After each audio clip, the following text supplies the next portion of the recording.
Horror story, The House by the Lake of Death. It's truly a beautiful house. I hope we have a wonderful vacation here. She finished her sentence and took a few steps towards the balcony. With overwhelming joy, she exclaimed, "Oh my God! I can see the lake from here. How beautiful these green meadows are around us. The kids will have so much fun playing in them and swimming in this small lake with its pure water." Then she looked at her husband, who hadn't spoken a word since they arrived, and said to him, "Dear, what's wrong? What happened to you? Why are you frowning like that? Don't you like the place, even though it was your idea? You were the first to suggest renting a countryside house for us to spend our vacation away from the city noise. Don't you remember how excited you were when we found this house with a low rental cost?" Husband: "Yes, I remember, but I just feel a little uneasy. Maybe I'm just tired from the trip, nothing more. Let's rest a bit, and then we can clean the house from this dust. Don't you agree that this house might have been abandoned for a while?" Wife: "I don't think so. Maybe no one has stayed here since last summer. You know this area gets very cold in winter, so it's no surprise it looks abandoned, especially since we're just at the beginning of summer. I'll leave you to sleep, and I'll go for a short walk to explore the area, maybe take the kids with me." In the front yard of the house where the kids were playing, "My dear ones, does anyone want to take a walk with me and go to the lake?" The kids shouted together, "No, no, we want to stay here and play. You go ahead and don't take long." Mother: "All right, take care of each other." After a few minutes of walking in the forest, she reached the lake. The view was mesmerizing, captivating her. So she sat on the green grass, watching the sun as it disappeared behind the tall, tree-covered mountains. It was a sight she never saw in the city where she lived. Talking to herself, she said, "Now that darkness has settled over the place, it means one thing. I am late and I must hurry. Oh my God, I hope I don't trip on the way because I can't see anything. The forest is very scary at night. I won't stay out like this again." The mother was terrified of the pitch-black darkness in the forest. Because of the tall, intertwined trees, the moonlight never reached the ground. She was walking like a blind person, unable to even see where she stepped. While walking, she heard a voice nearby calling her. "Mom, Mom, where are you?" The mother became angry at herself and felt sorry for her children, because she had left them for so long in a new place they knew nothing about. She said to herself, "Oh my God, have I been away so long that they came out looking for me? I'm here, little one. Just a few minutes and I'll be with you." By then, she was already close to the house. When she reached the front yard, she didn't find any of her family outside. Smiling softly, she said to herself, "Those little ones must have gone back inside as soon as they heard my voice. They didn't even wait for me." Inside the house, she found her husband watching TV alone, so she asked him, "Where did the kids go?" Husband: "I think they were tired from the trip and all the playing, so they went to bed about an hour ago." Wife: "What? An hour ago? What time is it now?" "Dear, it's 9 in the evening." 9? Have I really been out for 5 full hours? Honestly, I didn't feel the time passing. It seems I dozed off by the lake. But wait, while I was on my way back, I heard one of the kids calling me from outside. I was just a few minutes away from home. If the kids have been asleep for more than an hour, then whose voice did I hear? It's just your imagination. You probably need some sleep. Yes, you're right. I'll grab something quick to eat and head to bed. What's all this food? Did you make it? I didn't know you were so good at cooking. Not at all. You made it before the kids went to bed. Oh dear, you must be really tired. Made what? Are you kidding me? Are you going to say I also cleaned the house? Indeed you did. I don't understand what's upsetting you about that. Of course I'm upset. I've been out all day and just got back a few minutes ago, only to find food ready and the house spotless. And now you're trying to convince me that I did all this? How can I not be mad? I'll go insane if you don't stop this silly joke. I'm not joking. You came back shortly after leaving and did all this. Then you went out again, saying the lake was wonderful and that you'd be back by night. And here you are. Stop.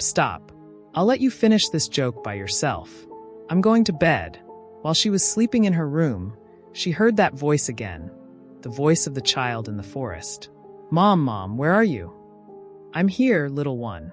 What woke you up? It's 2 in the morning. Are you scared? Come, sleep beside me. My little one, why are you standing like that? Will you sleep next to me or go back to your room? I'm exhausted and want to sleep. Come on. From sheer exhaustion, she fell asleep before finishing her sentence, and by morning, everyone was awake before her. Good morning, everyone. Did you all sleep well? Who got up in the night and came to my room? I was too tired to pay much attention.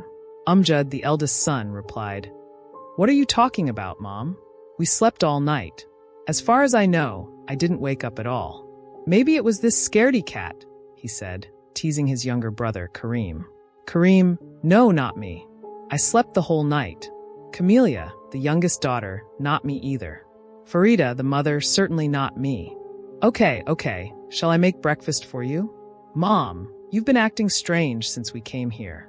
Don't you remember you already made it a little while ago, then went back to sleep without eating with us? Enough. Stop this. With your heavy jokes, you'll drive me crazy. When did you all agree on this silly prank? I know I've been sleeping a lot, but that's due to travel fatigue. Amjad, haha, what travel, Mom? We've been here for nearly 7 days now, and you've been like this the whole time. Farida said to her mother, Every day you go to the lake, return shortly after to do all the housework, then head back to the lake and come back at 9 each night. And you keep asking the same questions. Who made the food? Who cleaned the house? Who was outside? Who woke up in the night and came to my room? Who? Amjad added sarcastically. Mom, maybe you should try not going to the lake today. Maybe it'll help your condition. Who knows? Maybe the lake is enchanted or haunted by ghosts. Laughs. Maybe some ghost or alien took over your body and is doing all this. How silly, though, to tire itself out like that. Tell me, don't you hear spooky voices? Haven't you seen any dark shadows? Stop this nonsense and get back to your games.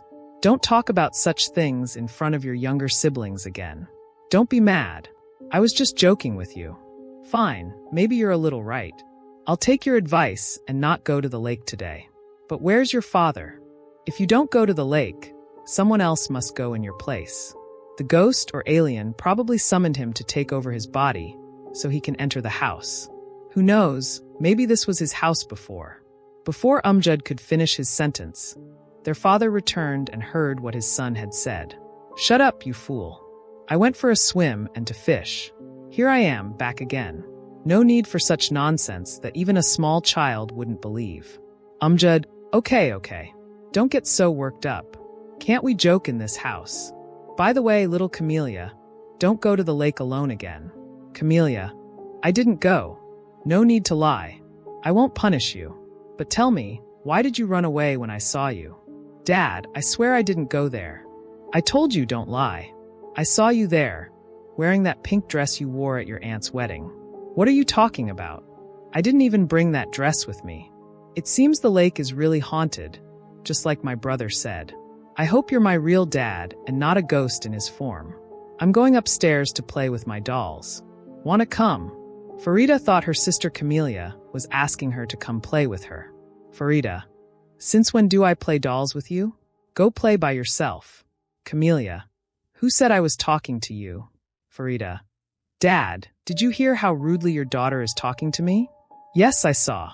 Camelia, behave when you talk to your older sister. At this point, the mother started to worry about the strange behavior of her children. She decided to speak to her husband. Dear, I need to talk to you about something, but not here. In their room, she confided her fears about what was happening to her and the children since their arrival. I feel scared of this house. You've noticed my strange behavior since we arrived, haven't you? And then there's Camelia. She's been acting odd, too. I've seen her talking to herself several times. She wasn't like this before we came here. Could it be possible that your son is right, and this house or the lake is haunted? I still can't find a logical explanation for the voices I hear. And how do you explain my forgetting everything I do throughout the day? What's happening to us? Tell me if you know anything. Are you hiding something about this place? No, there's no secret. But I did hear some silly stories that have nothing to do with reality. Where did you hear them, and from whom? Don't worry. I heard them from the villagers when I went to buy some things from a small shop nearby. What village are you talking about? A small village nearby. The population is very small, and they all know each other. When they saw me in the store, they immediately knew I was a stranger. They asked where I was from, where I was staying, and why I came here.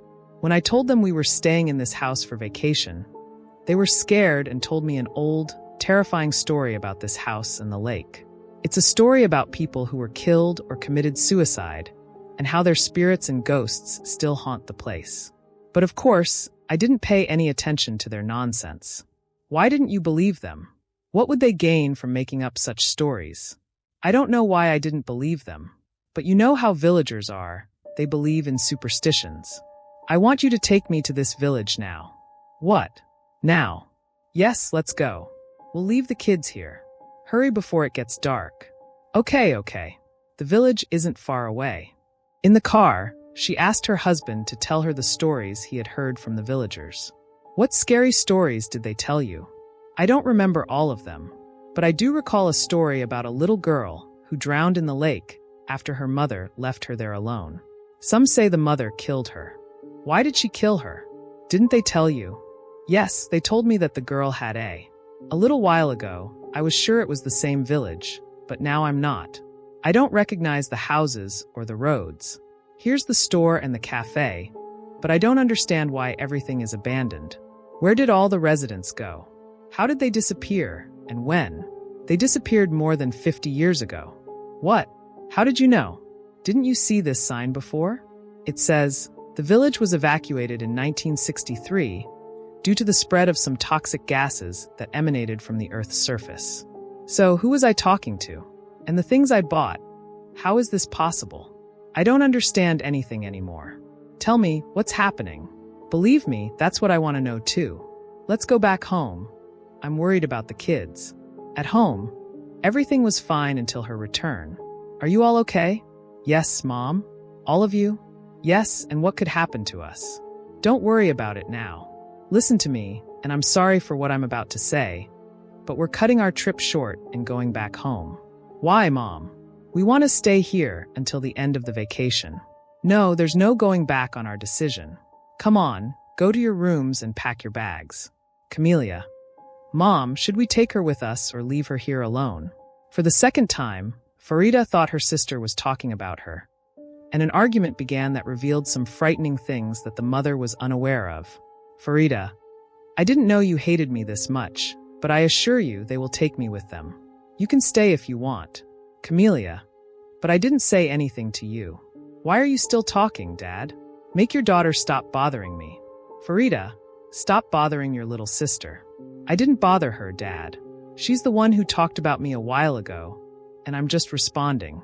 Camellia, I told you I wasn't talking about you. Farida, then who were you talking about, you liar? Camellia, I'm not telling you. Farida, yes, don't tell me because you have nothing to say, liar. Camellia, no, I'm not a liar. I was talking about my friend. Farida, ha, your friend? Do you have friends here? Is she a doll or a cartoon character or a ghost? Also, she's a liar and stupid? Camellia, I'm not stupid or a liar, and my friend is neither a doll nor any of the things you mentioned. She's just a regular girl like me who lives nearby. The mother had heard the last words spoken by her little daughter, Camellia, and was startled. She asked her, who is this friend of yours? Where does she live? And how did you meet her? Tell me quickly. Camellia answered, scared of her mother. It is a girl about my age who told me that she lives in a place close to here, but that this used to be her house. Did she tell you where she lives now exactly? Camellia, yes, she said she lives near the lake. Are there houses near the lake, Mom? I have never been there, even though you promised me that you would take me there one day. When will I go, Mom? I want to go like the others. I promised to take you there? When did I say that? We all know you haven't learned to swim yet. How did I tell you that I would take you there? And who are the others? Does one of your siblings go to the lake? No, you promised me, and whenever I asked you when you would take me, you said, the time hasn't come yet. As for the others, I am not talking about my siblings at all. I haven't seen any of them go there since you warned us that the lake is deep and that you don't prefer them going there. I mean the other children who live nearby. They also live by the lake. That's what they told me. When did they tell you, and where did you see them? Farida, do you take her words seriously, Mom? She makes up imaginary friends. Since we arrived, I haven't seen her play except by herself and talking to herself like a mad person. Camellia, you're lying. Didn't you see them when they came to play hide and seek with me in the backyard? Didn't you see my friend playing with me with the dolls? Farida, yes, of course I saw you. You were playing hide and seek by yourself and spinning around like a fool. And what friend was that who played with you with the dolls? You played by yourself and talked to yourself. Really crazy. Farida, stop teasing your sister and let her finish her story. Now, go on, little one. How does your friend look, and what does she say to you? How does she look? I don't know. She's very ordinary. Even Dad saw her by the lake. Do you remember that girl in the pink dress, the one near the lake, and Dad thought she was me? Yes, I remember her. Camellia. Well, Mom, that's her, and she always tells me that you will take me to the lake to play with her and the other kids. She also said she would never leave me. She's nice, Mom, isn't she? I don't know, my dear. When I meet her, I will tell you if she is nice or not. When she comes here again, show her to me. What should I show you when she comes? But she is here now. She even talked to you several times, but you didn't listen to her. Why didn't you respond to her, Mom? The mother felt scared by her daughter's words, especially when she told her that she sees the girl in the house and feared it might pose a danger to her little one's life. However, she managed to hide her fear from her children. I didn't hear her, dear. What did she say to me? Camellia, I heard her say to you, why didn't you go to the lake today, Mom? Don't you want to see me? But I told her you're not her mother and asked her not to call you Mom again. But she still insists on calling you that. I don't know why. Farida, liar, liar, liar. Where is this friend of yours? We don't see any little and foolish girl but you here. So stop it and go prepare your bag. And try to put this friend of yours in your bag so we can take her with us. Or you can stay with her here so I can rest from you. Camellia didn't care about her sister Farida's words and let her continue mocking her and her friend and turned to her mother, saying, Mom, by the way, I don't want to go to the lake at night. I told you that you are never going to the lake, neither during the day nor at any time. Camellia, so why did you wake me up yesterday to take me there? Tell me. I did that. Maybe you were dreaming? Camellia, no, I wasn't dreaming. You've done this several times, and every time I told you I didn't want to go at night because I'm scared. Darling, if I wake you up again, don't listen to me and don't go with me anywhere at night. Calm down, dear. Maybe you're walking in your sleep. No. How long have I been doing this? Stop saying such things. Farida, don't pay attention to what she says, Mom. She's making all this up. Okay, but tell me, Farida, have you seen anything here in this house or felt something? Honestly, do you think the house is haunted? Farida, no, I don't think so. Umjad, she's lying to you, Mom. She herself told me about several mysterious things that happened to her here. Do you remember when you told me? Stop. Yes, I remember, and who said I forgot, but I simply decided to ignore it, so I wouldn't scare myself more. Mom, what happened to you, Farida? Tell me. It's not important, Mom. Don't exaggerate things. Umjad, I'll tell you, Mom. Yes, tell her, since you love gossiping, and I'll go upstairs to pack my bag. Umjad continues talking to his mother. Since the first night, that coward Farida complained to me about several frightening things, including her belongings disappearing and hearing a child crying. But she assured me that she never saw the owner of the voice, so I thought she was imagining things. But what made it scary for her was hearing Camellia talking to the girl with the voice when she left her alone in the room. I listened to their conversations from behind the door several times, meaning I eavesdropped, and every time she entered the room, she found Camellia alone talking to herself. At first, Farida thought that Camellia was making those sounds for her own amusement. But what made her dismiss this thought was hearing the girl's voice in several places where Camellia was not present. This is in addition to the fact that she saw you several times while you were trying to take Camellia to the lake at night. But she was afraid of you and your actions and the way you spoke. You would come in the dark and stand for long periods, staring at Camellia while she slept. To be honest with you, Farida doubts this woman and says that it might not be you because she comes in the dark and never lights up the room when she enters. Farida also confirmed to me that she is paralyzed with fear when she sees you every night in her room because she never feels your presence. Suddenly, she finds you standing near Camelia's bed without hearing the door open or close, or the sound of your footsteps as if you were air. She told me that tonight she would gather her strength and try to find out the truth about this frightening visitor. That's why I asked you if we could stay here for a few more days. What a scary thing. I fear that something bad might happen to her. I won't hide anything from you. I assure you that this woman is definitely not me, as I sleep all night until this mysterious child or girl comes, whom I initially thought was Camelia or your brother Kareem. By the way, did you notice anything strange about Kareem? No, I didn't notice anything. To be honest with you, I don't care about what happens to him. Even if the ghost came and took him from the room, I wouldn't feel it. This is not the time for joking. Go and tell your siblings that we will leave in the morning. After a few seconds, Farida let out a deafening scream that nearly stopped her mother's heart. Everyone rushed to her room, and she was alone there. Farida, my dear, what's wrong? What happened to you? Farida said, trembling with fear. There, she was standing there in that corner of the room. Who is she? It's that girl, your silly daughter Camelia's friend. Where is she? She's the one who brought this ghost into the house. How did you know it was her? You might be imagining it because you're scared.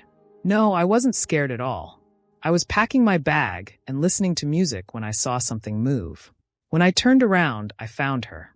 Believe me, I wasn't even thinking about her. So why would I be scared or imagining things? She was standing here. I saw her just like I see you now. It was her, believe me, in her pink dress. I don't know how Camelia plays with her. She's very scary. What did she do to you? Did she try to harm you? I don't know, she didn't do anything. She just stood there motionless for a few seconds and then disappeared. Oh, Mom, she looked terrifying. Do you think she wants to harm me? Maybe kill me because I made fun of her? You know, maybe the woman I see at night is also a ghost. I'm scared. I want to leave this place now. Let's go, Dad. No, we can't leave now. In the morning. I'm sorry, my dear. Calm down. Nothing else will happen. Everyone left the room, and Farida couldn't stay in it alone after that incident. So she decided to stay awake all night, fearing that the ghosts might come and kill her while she slept. Her mother tried hard to get her to sleep, so she wouldn't be exhausted from staying up too long, and told her she would stay by her side all night if she wanted. But Farida refused and insisted on her position, telling her mother she wouldn't be able to sleep at all because of her fear. It was only a few minutes before drowsiness overtook Farida, and she surrendered to sleep on the sofa in front of the TV, whose sound provided her with some reassurance. But its source suddenly stopped without warning. Farida woke up not fully understanding what had happened, as drowsiness was still controlling her thoughts. It took her a few seconds to realize that the TV had turned off by itself. She thought it might be due to a power outage, but how could that be? The other appliances and lights in the house were still working. She began searching for the reason. Had the TV malfunctioned or, while checking it, she found the plug lying on the ground, meaning someone had pulled it out of the socket. Scary thoughts swirled in Farida's mind, and she almost fell from fear, as if her feet were glued to the floor and her voice was choked in her throat. Suddenly, she felt someone holding her from behind. Their hands were cold and wet with water. Farida couldn't bring herself to look behind to see who was holding her. She just remained standing in place, frozen and motionless. The mysterious person moved closer to Farida until she felt his cold body. Then he said to her, "Don't meddle with those you don't know, or you might lose your life." Afterwards, the frightening speaker disappeared, but left behind some water droplets on the floor. Farida gathered her strength a few seconds after his disappearance and quickly climbed the stairs to her mother's room. And there, "Mom, Dad, wake up downstairs. The TV turned off suddenly without me touching it. Then someone grabbed me. I want to leave the house now." "Mom, how did this happen? Maybe you turned it off before you slept and forgot." Farida, "No, Mom, I assure you it wasn't me. I fell asleep in front of it and woke up suddenly when it turned off. So I checked the plug and found it had been pulled out of the socket. It definitely wasn't any of you. I would have heard or seen or felt it. And how do you explain the presence of someone last night? They grabbed me and their hands were wet. I swear. And they whispered in my ear and threatened me. It was a woman's voice, I'm sure of it. Mom, you say they threatened you? What did they say? Farida, they said, don't meddle with those you don't know, or you might lose your life. Please, Mom, let me sleep here. Dad, all right, dear, sleep here, and I will go sleep on the sofa downstairs. You're very timid. Don't you see how your little sister Camellia sleeps alone in her room? Mom, oh my God, how could I have let this happen? I completely forgot about it. I will go check on her, and the rest too. A few minutes later, the mother screamed, Camellia, my daughter, where are you? And rushed down to where her husband was, who was frozen in place and had a look of severe fear on his face, which frightened her more than Camelia's disappearance, as she had never seen him like this before. What happened to you? What's going on? Are you scared too? Dad, you won't believe what I saw. There was a large group of children standing in front of the house. I saw them from the window before you screamed, and among them were Camellia and Kareem. Mom, where did they go? Are they outside now? No, they've disappeared. I don't know how. Maybe I was imagining it. I don't know, maybe you weren't imagining things. I couldn't find Camellia in her room, and I was going to search for her in the house because I never thought she would be outside. She's afraid of the dark. Come on, let's search for her. Farida. Mama. Dad, Kareem isn't in his room, and Amjad says he doesn't know where he went, when, or how he left. Mother. Oh my God, help us. Search for them in the house. After minutes of searching all over the house, they couldn't find either of the children. The four of them headed to the forest, with their destination being the lake. Their biggest fear was that something bad had happened to Camellia and Kareem. As they walked, they kept calling out, Camellia, Kareem, where are you? And always received the same response. Mama, where are you? The situation continued like this until they reached the lake, which had clear waters, with no sign of anyone around. No sound, nothing. The mother walked around the lake in desperation until she found her daughter's doll. She felt her fears were confirmed. This was proof her daughter had been here, and so had Kareem. Suddenly, Amjad shouted, Mom, Dad, look at what I see. There, behind you, Mama. A group of children is standing there. I think Camellia and Kareem are among them. Farida, Mama, stay away from them. Farida screamed. Among them is the same scary girl I saw in my room. It's her. I'm sure of it. Meanwhile, the group of children kept approaching the mother more and more. She began to fear them, though she didn't know why. Maybe it was because of their silence, or perhaps because their skin resembled the color of someone who had drowned. Panic struck her as she thought about it, and she began to back away. But suddenly, she stopped when she saw her two children among the group. Camellia approached her, saying, Mom, stay with us. The mother was overjoyed to see her daughter standing before her, unharmed. She ignored everything, the children, their clothes, and even the clothes of her daughter and son, and approached them. At the same time, the girl ran towards her mother, pushing her forcefully into the lake's depths. Camellia and all the children vanished in the blink of an eye. The mother's fall into the lake became the main focus, so the father and children didn't even think about how the children had disappeared or where they went. The mother resurfaced after disappearing for a few seconds, as she was a skilled swimmer. She dragged herself out of the water and threw herself onto the ground, crying and screaming, They drowned! I'm sure of it. I felt one of them at the bottom. It was like they grabbed me. They're dead. I can't believe it. It's all my fault for neglecting them. Husband, darling, the bottom is dark. Maybe you touched something else and got confused. We haven't searched the forest thoroughly. Don't lose hope. Let's go back home and call the authorities. The police and the rescue team took about half an hour to arrive at the house. The police officers combed the forest with their dogs, searching for the children. The dogs stopped at the lake barking, confirming the mother's fears, who continued to cry, repeating, They drowned. I know it. Divers descended into the water and began searching the lake's bottom. After a few minutes, one of the divers emerged and said to the inspector, Diver, Sir, didn't they tell us the children have only been missing for a few hours? Inspector, Yes, that's what they told me. Why do you ask? Diver, this is strange. All we found at the bottom of the lake were skeletons, and they're clearly very old. Inspector, how is that possible? It seems this family is hiding something from us. The divers returned to continue the search. The lake was almost a mass grave, its bottom holding many skeletons that took the entire night to recover. However, there was no trace of the two children, Camelia and her brother Kareem. The police requested more divers, analysts, and investigators who began searching, analyzing, and documenting every small detail. For surely behind all these skeletons lies a terrifying story and an unpunished crime. The initial investigations confirmed that all the remains belonged to children and that they had all died around the same time, meaning that these children could have all died in the same year, which is certainly unusual. The police began their investigation by questioning family members one by one, starting with the father. The police inspector approached the father and asked him a few questions. When exactly did they disappear? Just hours before, shortly before I called you. Do you think something bad might have happened to them? Were they kidnapped or drowned in the lake? Or maybe they went out to play in the woods while you were asleep and got lost. Have they done this before? No, this is the first time they've done anything like this. They're young and afraid of the dark, and this place is unfamiliar to them. Have you seen any strangers around the house before? No, never. As you can see, there are no houses nearby except for this old abandoned village. Which village? Do you mean the one that was evacuated years ago?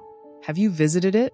The father realized the police would never believe what happened to him in the village, so he decided to keep it to himself and said to the inspector, "No, Inspector, I've only heard about it. There's no reason for me to visit it." So you're saying you don't know the reason behind their disappearance?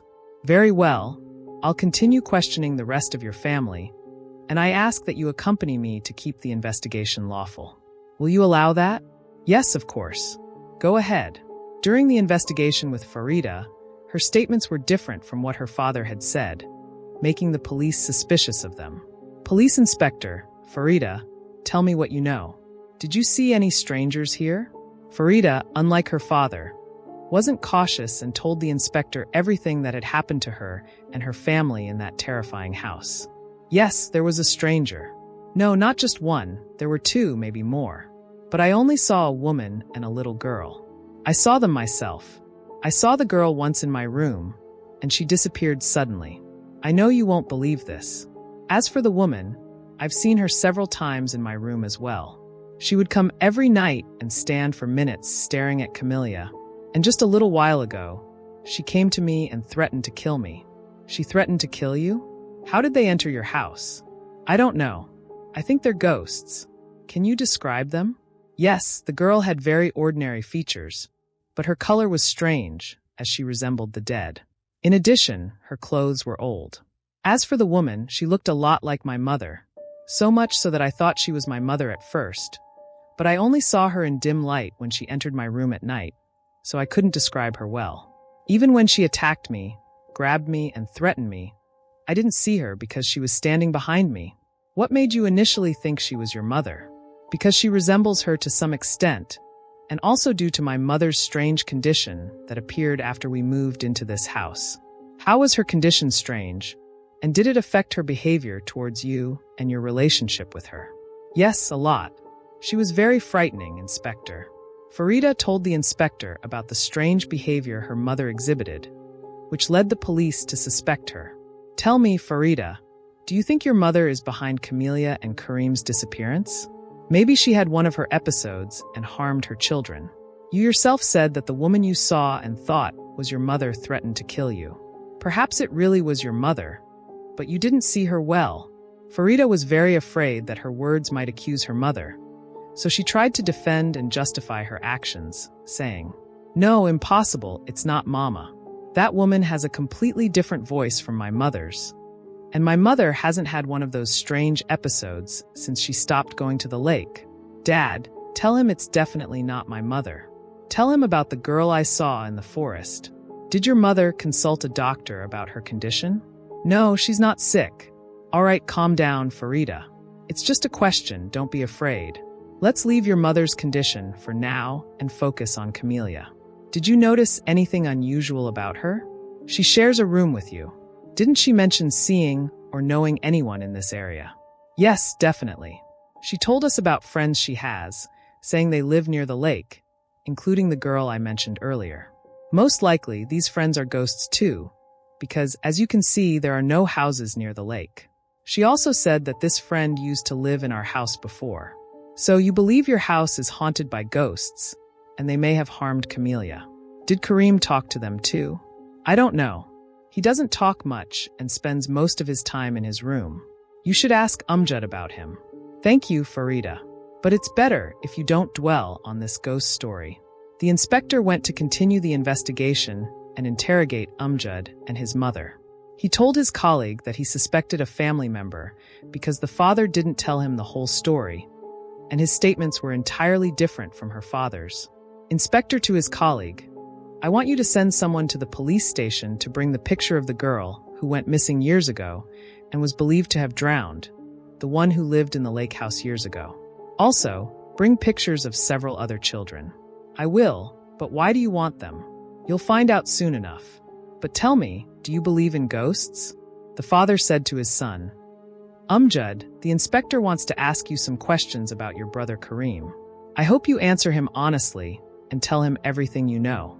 This was just talk, and the father wished deep down that his son would understand what he was hinting at and not be as straightforward as Farida. But it seems that Amjad did not understand his father well, as he answered all the questions more honestly than Farida did. Inspector, Amjad, I want you to tell me about your brother Kareem. Amjad, what exactly do you want to know? I don't understand you. Tell me everything you know. Does he have friends here like Camellia? Have you noticed any changes in him? And how would you describe his personality? Friends here? Kareem has no friends, neither here nor anywhere else. He doesn't talk to me at all, and nothing has changed about him whatsoever. As for his personality, I can confirm that he is very cowardly. That's all I know about him. I don't care about him at all. He's a boring person. Do you think Camellia and Kareem might have run away from the lodge? I don't think so. Has anyone mistreated them? Of course not. What are you saying? I'm saying this because I felt that you don't like your siblings and seem indifferent to what happened to them. What you're saying is not true, Inspector. All right, Amjad, tell me. Have you seen any strangers around your house? Yes, I think I saw that unknown woman Farida saw. Where did you see her, and what did she look like? I saw her in my room near Kareem's bed before Farida came into my room looking for him. But the room was almost dark, so I couldn't make out her features well. And honestly, I didn't pay much attention to her, because I thought she was my mother. Did she resemble your mother so much that you thought it was her?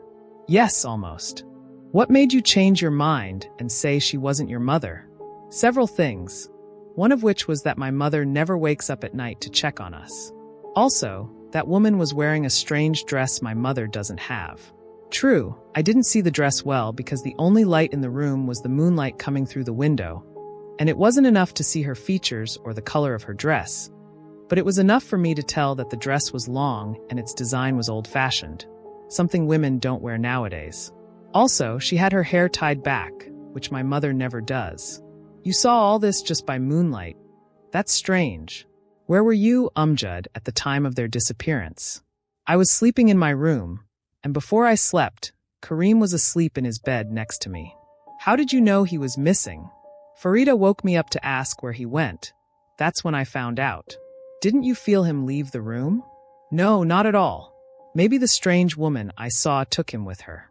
Do you think she's the same woman Camellia thought was her mother and who was trying to take her to the lake? Did Farida tell you about her? Yes, I think she's the same woman. Now, tell me about your mother's condition. Was it really as strange as Farida told me? Yes, very strange. It's the first time I've seen her like that, lost and not remembering anything she was doing. But her condition improved after she stopped going to the lake. Why? And what's the connection between her condition and the lake? I think the lake is haunted by ghosts, and I'm now certain of that after seeing all those skeletons.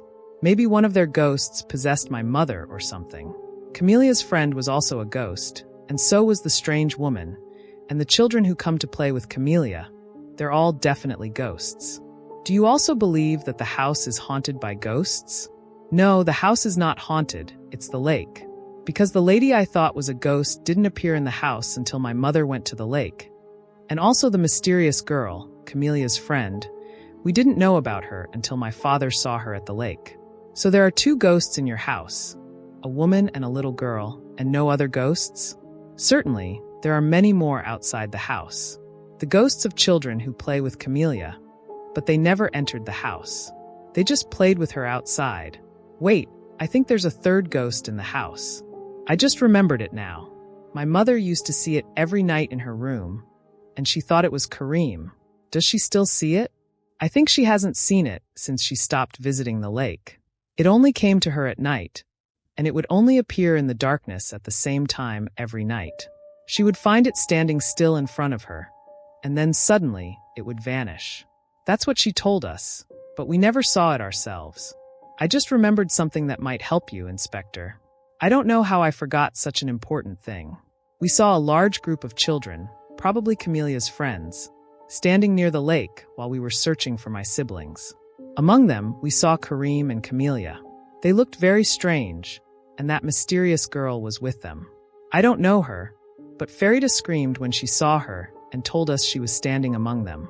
Then they all vanished as if they evaporated after Camelia pushed my mother into the water. How did they disappear, and where did they go? I don't know. Why did Camelia push her mother into the water? Did she want to drown her? I don't know. Who discovered Camelia's disappearance first? I think it was my mother. Thank you, Amjad. I'll leave you for now, but I might come back to you later if anything new comes up in the case. After finishing questioning Amjad, the policeman brought the photos he had requested. The inspector took them to show Farida and the rest of the family. He didn't believe in the idea of ghosts and their existence, but he was only trying to uncover the truth that he thought the family members were hiding to mislead the police from finding the real culprit in the case. However, he couldn't deny that he was thinking about those frightening ghost stories that Farida and Amjad told him. He even confessed this to his assistant, saying, "You know, I may not believe in ghosts, but there's something in what Amjad and Farida said that makes me believe them. But what puzzles me is their father. He didn't tell me the full story.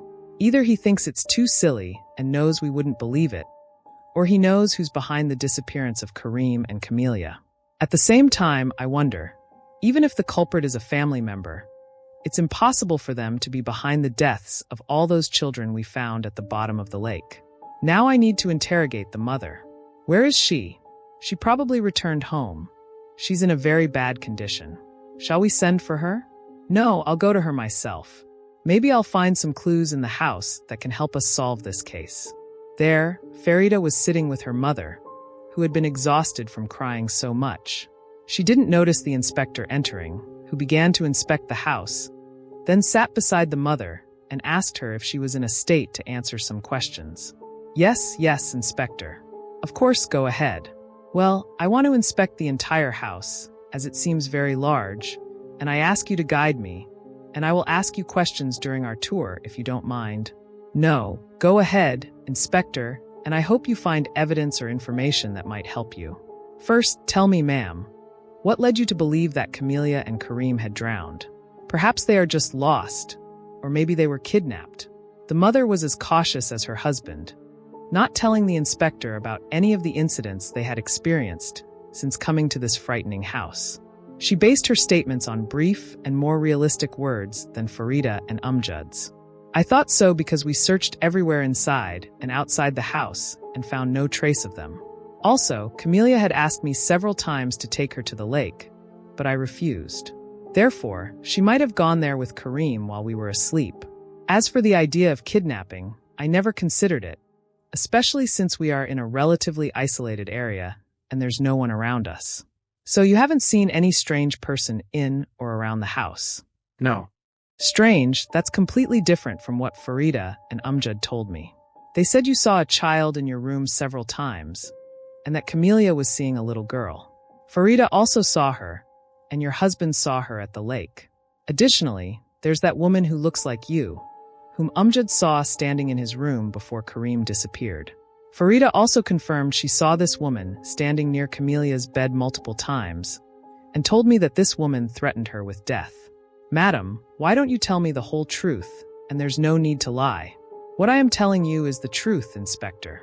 There's no reason for me to lie, and I believe what you've heard was just children's imagination, nothing more. Where did you and your husband go by car a few hours before Kareem and Camelia disappeared? We went for a tour around the area, and we didn't stay out long. Yes, you didn't stay long, I know that. I also know that you asked your children to pack their bags, because you were planning to leave the house in the morning, right? What made you decide to leave? Nothing except our fear that the children might go to the lake. Of course, her words weren't convincing to the inspector, so he decided to confront her with the information he had obtained from her children. I don't know why you both insist on denying your trip to the nearby abandoned village. Your husband said he had never been there, and you deny going there, but Farida told me about it. She heard you. Now I want to know why you went to the neighboring village and why you are hiding important information from us. The mother collapsed after hearing the inspector's words and decided to tell him the whole truth. Inspector, a rope around his feet. Mother, I don't quite remember if it was tied around both his feet or just one, and at the other end of the rope, there was a large stone. I don't know how he managed to walk with it. Maybe he was dragging it behind him, which explains the sounds I occasionally heard. What sounds, and where did you hear them? Sounds similar to something heavy being dragged on the ground. I heard it several times in the house, specifically when I was in the kitchen, and the sound would come from the second floor. From which room exactly does the sound come? I'm not sure, but I think it's from that locked room next to the children's rooms. How long has it been locked? Since we moved into this house, it's always been like that. And since we don't have the key, we could never enter. I want to see that room. Suddenly, the father shouted angrily. We told you we don't have the key, plus we were warned not to enter it. The inspector sarcastically asked. And who warned you? The abandoned village's residents? There's no need for sarcasm. The one who warned us not to enter was the owner who rented the place to us. And he said there were old things in there that he feared would get damaged because they are family heirlooms. That's all. That's irrelevant. We will open this room, even if by force.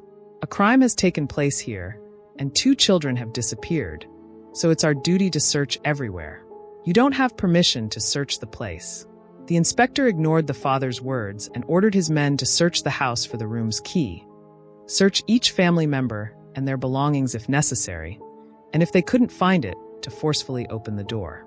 Meanwhile, Farida approached him and informed him that the girl she saw had a rope around one of her feet, but she wasn't sure if there was a stone at the end of the rope or not.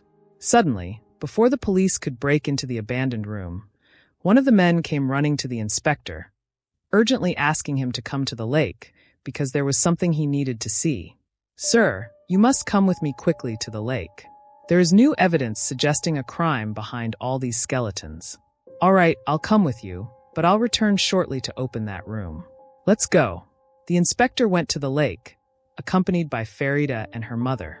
The father refused to return, claiming he was tired and needed to rest for a few minutes. But the inspector became suspicious and asked his men to keep a close watch on him. At the lake, many surprises awaited him. The inspector addressed the rescue and investigation teams, saying, So tell me what's new. Sir, we found a large number of stones at the bottom of the lake, each tied with a rope. It's clear that the other end was tied to something, most likely the body of a child. Each stone had a name and 2 dates on it, one likely the birth date and the other the death date. Have you identified any of these names in our records? Not yet, sir, but we're trying. The inspector approached Farida and her mother, asking about Camelia's friend. Didn't Camelia ever tell you her friend's name? No, she didn't. After discovering this new evidence, the inspector became even more suspicious of the family and some of their behavior. He couldn't explain how the mother and daughter knew about the stones and ropes and wondered to himself, are ghosts involved in this case, or did the family fabricate all these lies to cover up the real criminal? He didn't share these thoughts, but sarcastically addressed the mother and her children. Well, I'm heading back to the house now to investigate that abandoned room from which those mysterious sounds are coming. The inspector arrived at the house with the family and ordered his men to thoroughly search the house for the key to the locked room. After a few minutes of searching, They found the key among the father's belongings. When confronted with it, he denied knowing about its existence. To the police, all of this was evidence pointing fingers of suspicion at the father. There was no other explanation for his actions than that he had a hand in the crime or knew more than he claimed. And inside the room was the surprise. The inspector said, "You told me earlier that the room was abandoned, didn't you? Then how do you explain its cleanliness and the absence of dust on the furniture?" Upon further investigation, the inspector found a number of items that increased his confusion and suspicion. "Does anyone recognize this dress?" Farida and Umjad shouted simultaneously. "It's the same dress that strange woman was wearing." The inspector looked at the father and asked, "Have you seen this dress before?" "It seems that someone had worn this dress not too long ago. We will have it tested in the lab. Maybe we'll find something that will reveal who wore it. Now, before we discover the truth ourselves, does anyone want to add more information or perhaps make a confession?" The inspector's gaze and words were directed at the father, who felt he was in trouble and that suspicions were growing around him. He quickly said, "I have a confession, sir. I wasn't going to say it because I thought it was nonsense and just delusions. Yes, I've seen that woman the kids are talking about several times, since she appears and disappears at night without making any noise. And as you can see, her dress is old. I thought she was a ghost of a woman who once lived here. If she doesn't make any sound, as you claim, how do you know she's there? And how do you explain waking up at the exact time she appears? It's my habit to wake up at that time of night, to take my medicine and check on the kids. That's strange. So this mysterious woman is not afraid of you at all. She deliberately comes to your house when you wake up. Did you ever find out where she goes or what she does in the children's rooms?" "I don't know. Every time I see her, I feel paralyzed, just standing there watching her move from one room to another without ever looking at me, as if she can't see me. She's a ghost, sir. You have to believe me." The inspector was stunned by the father's sudden change in statements. How did he go from denying everything to telling the whole truth? Is this really the truth, or did he confess to these absurdities to divert our attention from the facts and evidence pointing to him? "All right. Thank you for your cooperation. I inform you that the investigation will take a few days, so I'll leave now and return later, but some police officers will remain here." Before the inspector left, he received a phone call from the police labs and the investigation office. They informed him that they had found strands of hair on the dress, so samples needed to be collected from the family members for comparison. Meanwhile, in the forest, the divers were about to finish their work without finding any trace of Camellia and Kareem. The mother was closely following their efforts and watching them. As more time passed without finding her children, she didn't know if this was a sign that they were still alive or if it deepened her despair. All the divers emerged from the lake, confirming they hadn't found anything, not even a small clue, and were about to leave. However, she insisted that they continue searching. Under the pressure of her persistence, some agreed to dive again, while the rest left, convinced that the children were not in the lake. This time, luck was on their side, and indeed one of them emerged from the water, holding a small child's corpse in his arms. The mother recognized her immediately. It became a reality. Camellia was dead, and surely Kareem was dead too. The mother screamed when she saw her little daughter's lifeless body, with a rope tied around her leg. "Who did this?" she asked, addressing her daughter's body. A few minutes later, another diver found Kareem's body, and they also pulled out large stones inscribed with the names of Kareem and Camellia, their birth dates, and their death dates. This was further evidence that the person who drowned the two children was a family member, as they knew their birth dates.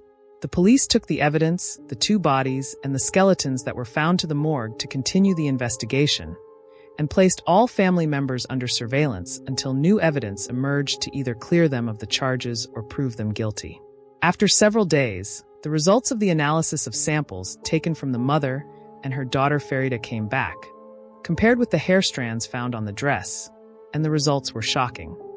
The police inspector, addressing the family members, "We now know that all of you lied to us and provided false statements to mislead justice about the real culprit, whom the analysis and evidence proved to be one of you. I don't know how anyone could be so cruel as to kill two children.